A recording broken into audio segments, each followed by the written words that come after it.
السلام علیکم ناظرین، گلوبل میمن ٹی وی کے ساتھ میں ہوں نمرہ کنول۔ سب سے پہلے شامل کرتے ہیں news headlines. High court کے ججز کا خط، چیف جسٹس سے وزیر اعظم کی ملاقات۔ ججز کے خط پر انکوائری کمیشن تشکیل کی درخواست بھی سپریم کورٹ میں دائر۔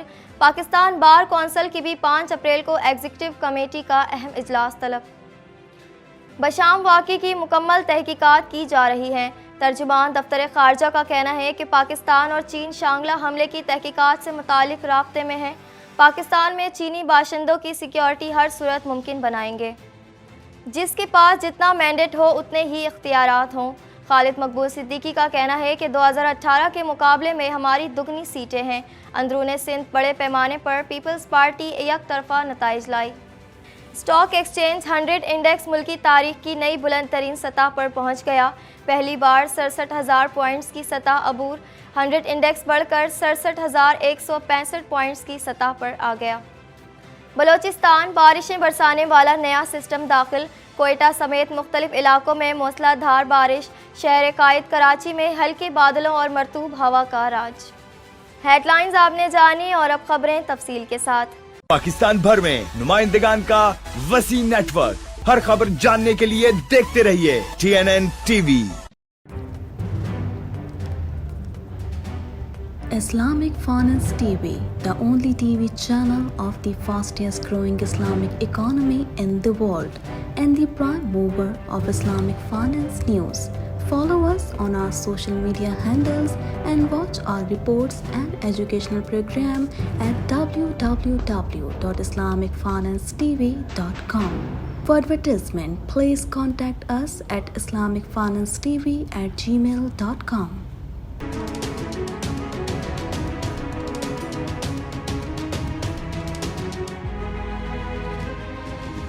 اسلام آباد ہائی کورٹ کے 6 ججز کے خط والے معاملے پر چیف جسٹس آف پاکستان قاضی فائز عیسیٰ سے وزیر اعظم شہباز شریف کی سپریم کورٹ میں ملاقات ہوئی۔ مزید تفصیلات اس رپورٹ میں۔ اسلام آباد ہائی کورٹ کے 6 ججز کے خط والے معاملے پر چیف جسٹس آف پاکستان قاضی فائز عیسیٰ سے وزیر اعظم شہباز شریف کی سپریم کورٹ میں ملاقات ہوئی۔ چیف جسٹس قاضی فائز عیسیٰ اور وزیر اعظم شہباز شریف کے درمیان ملاقات 1 گھنٹہ 20 منٹ تک جاری رہی۔ ملاقات کے بعد وزیر اعظم سپریم کورٹ سے روانہ ہو گئے۔ چیف جسٹس نے اسلام آباد ہائی کورٹ کے ججز کی طرف سے لکھے گئے خط کے حوالے سے وزیر اعظم شہباز شریف سے ملاقات کے لیے پیغام بھجوایا تھا۔ ملاقات میں وزیر اعظم کے ہمراہ وزیر قانون اعظم نذیر تارڑ اور اٹارنی جنرل منصور ایوان بھی شامل تھے۔ سپریم کورٹ کے سینئر ترین جج جسٹس منصور علی شاہ بھی ملاقات میں موجود تھے۔ واضح رہے کہ 26 مارچ کو اسلام آباد ہائی کورٹ کے 6 ججز نے عدالتی کاموں، خفیہ اداروں کی مبینہ مداخلت اور دباؤ میں لانے سے متعلق سپریم جوڈیشل کونسل کو لکھا خط سامنے آیا تھا۔ واضح رہے کہ گزشتہ روز چیف جسٹس کی سربراہی میں سپریم کورٹ کا فل کورٹ اجلاس بھی ہوا، جو دوبارہ ہوگا۔ دوسری جانب اسلام آباد ہائی کورٹ کے 6 ججز کے خط کے معاملے پر پاکستان بار کونسل نے بھی 5 اپریل کو ایگزیکٹو کمیٹی کا اہم اجلاس طلب کیا ہے، جس میں پاکستان بار کونسل موجودہ صورتحال پر آئندہ کے لائحہ عمل کا فیصلہ کرے گی۔ ججز کے خط پر انکوائری کمیشن تشکیل کی درخواست بھی سپریم کورٹ میں دائر کی گئی، جس میں وفاقی حکومت اور اسلام آباد ہائی کورٹ کے 6 ججز کو بھی فریق بنایا گیا۔ ترجمان دفتر خارجہ نے کہا ہے کہ شانگلہ حملے کے بعد چینی حکومت کی تشویش جائز ہے۔ پاکستان اور چین شانگلہ حملے کی تحقیقات سے متعلق رابطے میں ہیں۔ مزید جانیں گے اس رپورٹ میں۔ ترجمان دفتر خارجہ نے کہا ہے کہ شانگلہ حملے کے بعد چینی حکومت کی تشویش جائز ہے۔ پاکستان اور چین شانگلہ حملے کی تحقیقات سے متعلق رابطے میں ہیں۔ پاکستان میں چینی باشندوں کی سیکیورٹی ہر صورت ممکن بنائیں گے۔ کوئی ملک یا فرد جو چینی باشندوں یا گروپ کو ٹارگٹ کرتا ہے، پاکستان کا دشمن ہے۔ بشام واقعے کی مکمل تحقیقات کی جا رہی ہیں۔ ترجمان دفتر خارجہ نے ہفتہ وار بریفنگ میں کہا کہ شانگلہ حملے سے متعلق جیسے ہی مزید معلومات ہوں گی تو میڈیا کے ساتھ شیئر کی جائیں گی۔ پاکستان اپنے عوام اور سیکیورٹی کے لیے تمام وسائل بروئے کار لائے گا۔ ترجمان کا کہنا ہے کہ پاکستان اور چین قریبی دوست ہیں۔ پاکستان کے چین کے ساتھ غیر متزلزل گہرے تعلقات ہیں۔ پاکستان چینی حکومت کے ساتھ مکمل رابطے میں ہے۔ پاکستان ہر قسم کی دہشت گردی کی مذمت کرتا ہے۔ ترجمان دفتر خارجہ کے مطابق بھارتی مقبوضہ کشمیر میں لیتھیم کے ذخائر ملے ہیں جنہیں بھارت کچھ کمپنیوں کے ہاتھوں فروخت کرنا چاہتا ہے۔ ترجمان کے مطابق کشمیر میں برآمد ہونے والی قدرتی ذخائر پر پہلا حق کشمیریوں کا ہے۔ ترجمان دفتر خارجہ کے مطابق فلسطین میں جاری بربریت کو ختم ہونا چاہیے۔ جنگ بندی کی قرارداد کے باوجود غزہ میں ظلم جاری ہے۔ ترجمان کے مطابق سیکریٹری کامرس خرم آغا نے 24 سے 27 مارچ تک افغانستان کا دورہ کیا۔ سیکریٹری کامرس کی افغان وزیر تجارت نور الدین عزیزی سے بھی ملاقات ہوئی۔ دونوں جانب سے ٹرانزٹ ٹریڈ اور تجارت کے امور پر بات چیت ہوئی۔ مذاکرات میں دو طرفہ تجارت کے معاہدے اور دستاویزات پر آمد و رفت پر بات ہوئی۔ ترجمان دفتر خارجہ کے مطابق مذاکرات میں ٹرانزٹ ٹریڈ میں درپیش رکاوٹوں پر بات چیت بھی ہوئی۔ پاکستان ان مذاکرات کی حوصلہ افزائی کرتا ہے۔ وفاقی وزیر سائنس اینڈ ٹیکنالوجی اور کنوینر MQM پاکستان ڈاکٹر خالد مقبول صدیقی کا کہنا ہے کہ ہم نے تمام تر زیادتیوں کے باوجود شہروں کا امن برقرار رکھا۔ حالات ایسے رہے تو ہماری ذمہ داری نہیں رہ جائے گی۔ مزید جانیں گے اس رپورٹ میں۔ وفاقی وزیر سائنس اینڈ ٹیکنالوجی اور کنوینر MQM پاکستان ڈاکٹر خالد مقبول صدیقی کا کہنا ہے کہ ہم نے تمام تر زیادتیوں کے باوجود شہر کا امن برقرار رکھا۔ حالات ایسے رہے تو ہماری ذمہ داری نہیں رہ جائے گی۔ جمہوریت کا تقاضا ہے جس کے پاس جتنا مینڈیٹ ہو اتنے ہی اختیارات ہوں۔ خالد مقبول صدیقی کا کہنا تھا کہ 2018 کے مقابلے میں ہماری دگنی سیٹیں ہیں۔ اندرون سندھ بڑے پیمانے پر پیپلز پارٹی یک طرفہ نتائج لائی، نہ جانے کون سی خدمت کا انہیں یہ نتیجہ ملا۔ MQM رہنما ڈاکٹر خالد مقبول صدیقی نے حیدرآباد میں میڈیا سے بات کرتے ہوئے کہا کہ کراچی، حیدرآباد سمیت سندھ میں امن و امان کے مسئلے پر وفاق جائزہ لے اور ریاست حل نکالے، کیونکہ بڑی مشکل سے شہروں کے امن کو برقرار رکھا ہے۔ ان کا کہنا تھا کہ MQM کی جگہ کوئی لے سکتا ہے تو کر کے دکھائے، کوئی MQM کو 10 سال تک ریپلیس نہیں کر سکتا۔ خالد مقبول نے کہا بلدیاتی الیکشن کے بائیکاٹ کو ایسے درست کہیں گے کہ شہری علاقوں میں UCs کم تھیں۔ اگر ہم اس حصے میں جاتے تھے اسے پری پول دھاندلی کو تسلیم کرنے جیسی بات ہوتی۔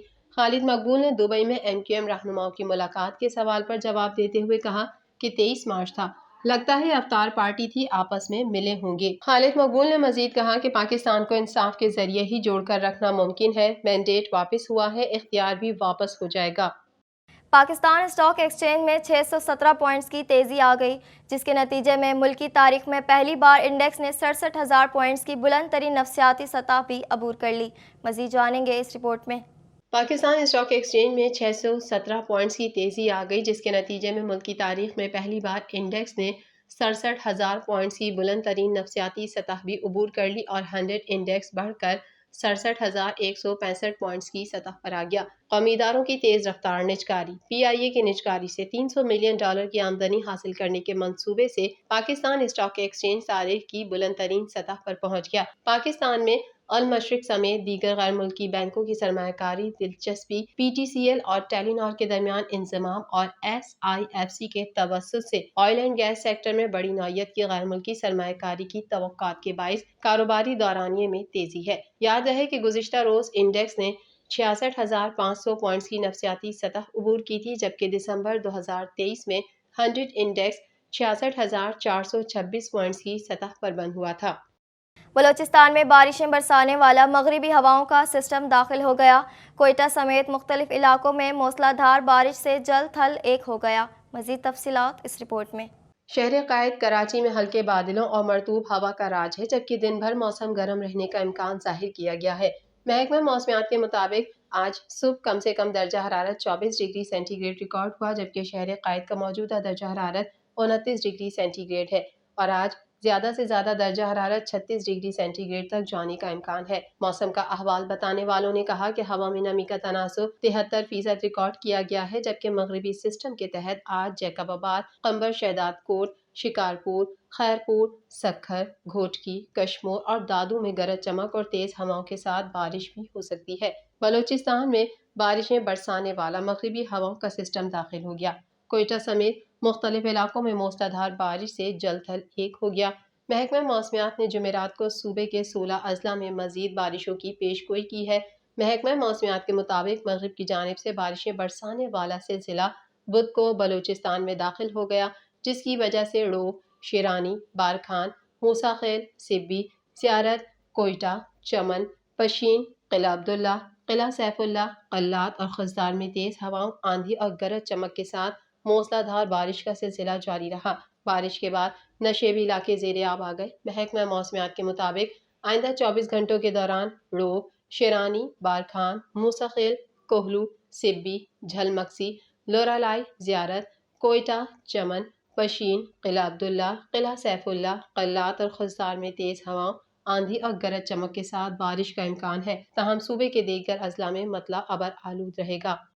گلوبل میمن ٹی وی کے نیوز بلیٹن سے فی الحال اتنا ہی۔ اپنی میزبان نمرہ کول کو دیجیے اجازت۔ اللہ حافظ۔